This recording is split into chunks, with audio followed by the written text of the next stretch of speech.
मेरे प्यारे देशवासियों, नमस्कार।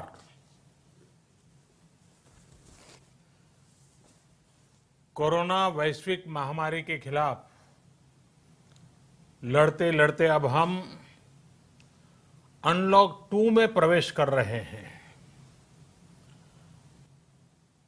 और हम उस मौसम में भी प्रवेश कर रहे हैं जहां सर्दी, जुकाम, खांसी, बुखार, ये सारे न जाने क्या क्या होता है, ये मामले बढ़ जाते हैं। ऐसे में मेरी आप सभी देशवासियों से प्रार्थना है कि ऐसे समय अपना ध्यान रखिए। साथियों, ये बात सही है कि अगर कोरोना से होने वाली मृत्यु दर को देखें तो दुनिया के अनेक देशों की तुलना में भारत संभली हुई स्थिति में है। समय पर किए गए लॉकडाउन और अन्य फैसलों ने भारत में लाखों लोगों का जीवन बचाया है, लेकिन हम ये भी देख रहे हैं कि जब से देश में अनलॉक 1 हुआ है, व्यक्तिगत और सामाजिक व्यवहार में लापरवाही जरा बढ़ती ही चली जा रही है। पहले हम मास्क को लेकर, 2 गज की दूरी को लेकर 20 सेकंड तक दिन में कई बार हाथ धोने को लेकर बहुत सतर्क थे, लेकिन आज जब हमें ज्यादा सतर्कता की जरूरत है तो लापरवाही बढ़ना बहुत ही चिंता का कारण है। साथियों, लॉकडाउन के दौरान बहुत गंभीरता से नियमों का पालन किया गया था।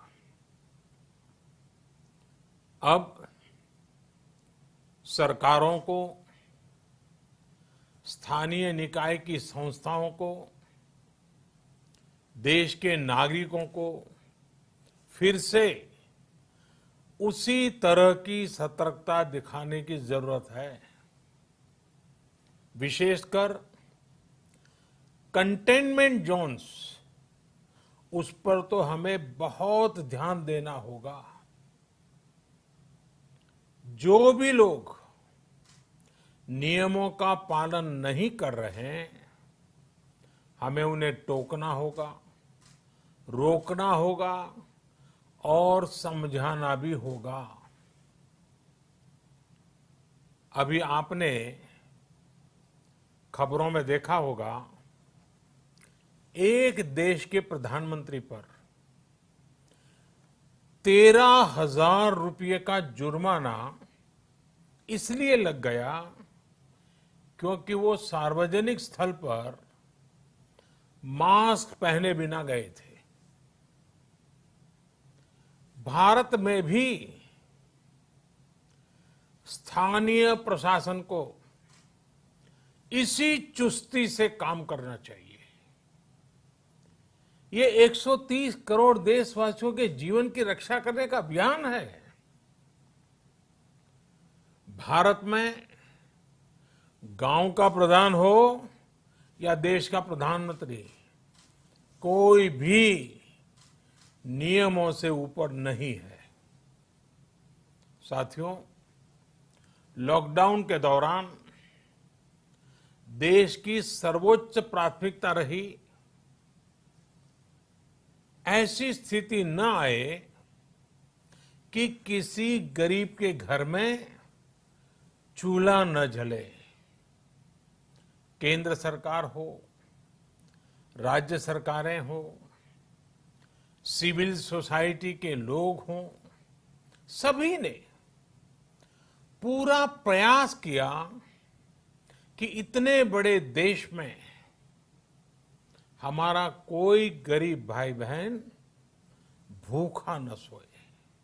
देश हो या व्यक्ति, समय पर फैसले लेने से, संवेदनशीलता से फैसले लेने से किसी भी संकट का मुकाबला करने की शक्ति अनेक गुना बढ़ जाती है।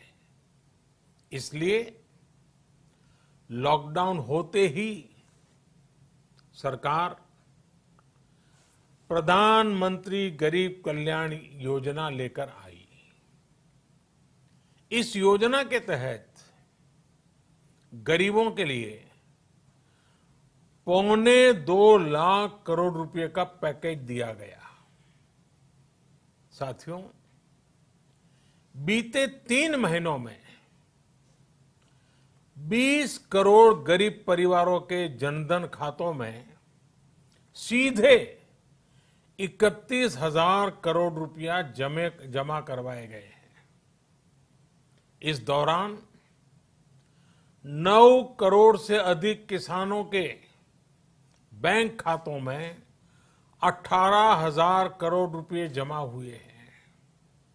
इसके साथ ही गांवों में श्रमिकों को रोजगार देने के लिए प्रधानमंत्री गरीब कल्याण रोजगार अभियान तेज गति से आरंभ कर दिया गया है।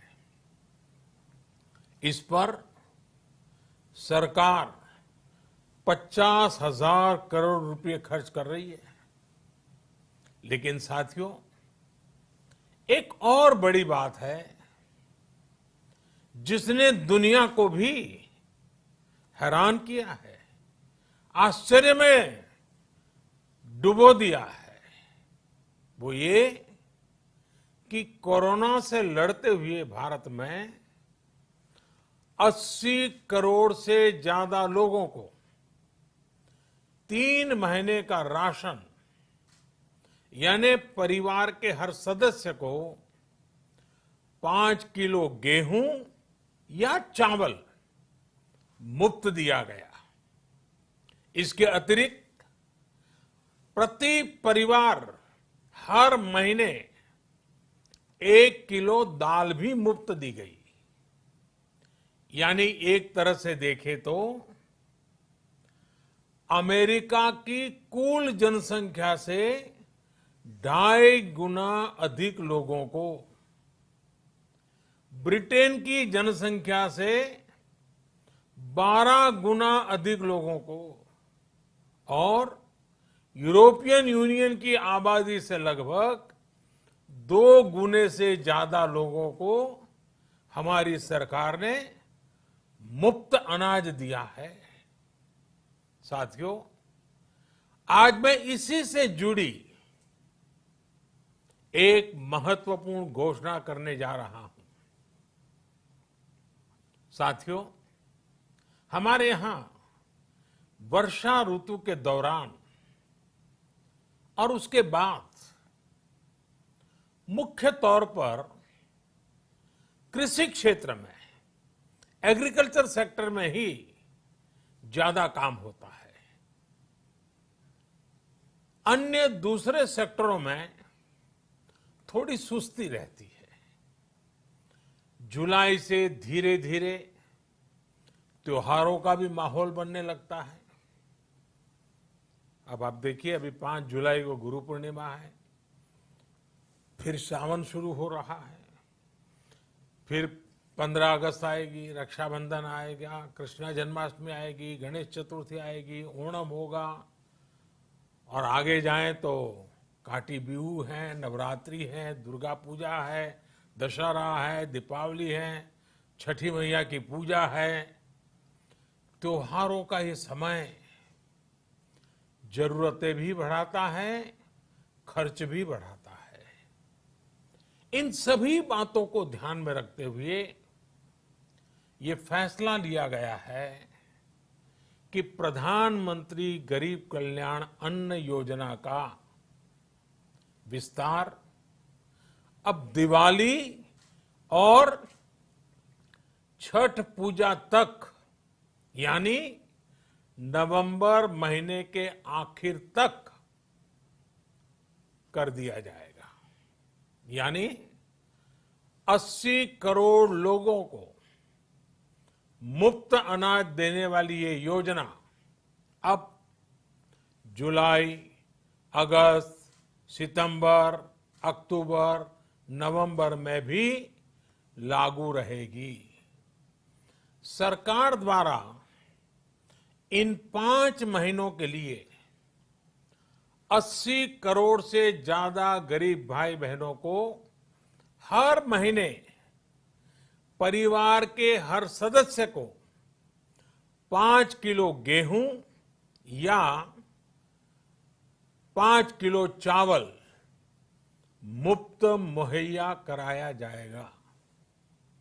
और साथ ही प्रत्येक परिवार को हर महीने 1 किलो चना भी मुफ्त दिया जाएगा। साथियों, प्रधानमंत्री गरीब कल्याण अन्न योजना के इस विस्तार में 90,000 करोड़ रुपए से ज्यादा खर्च होंगे। और अगर इसमें पिछले 3 महीने का खर्च भी जोड़ दें तो ये करीब करीब 1.5 लाख करोड़ रुपया हो जाता है। अब पूरे भारत के लिए हमने एक सपना देखा है। कई राज्यों ने तो बहुत अच्छा काम भी किया है। बाकी राज्यों पर भी हम आग्रह कर रहे हैं कि इसको काम को आगे बढ़ाएं। और काम क्या है? अब पूरे भारत के लिए एक राशन कार्ड की व्यवस्था भी हो रही है। यानी एक राष्ट्र एक ration card, one nation one ration card. इसका सबसे बड़ा लाभ उन गरीब साथियों को मिलेगा जो रोजगार या दूसरी आवश्यकताओं के लिए अपना गांव छोड़ करके कहीं और जाते हैं, किसी और राज्य में जाते हैं।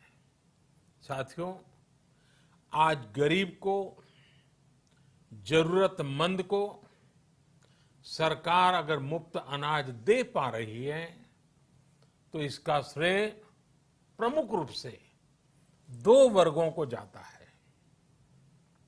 पहला, हमारे देश के मेहनती किसान, हमारे अन्नदाता। और दूसरा, हमारे देश के ईमानदार टैक्स पेयर। आपका परिश्रम, आपका समर्पण ही जिसकी वजह से देश ये मदद कर पा रहा है।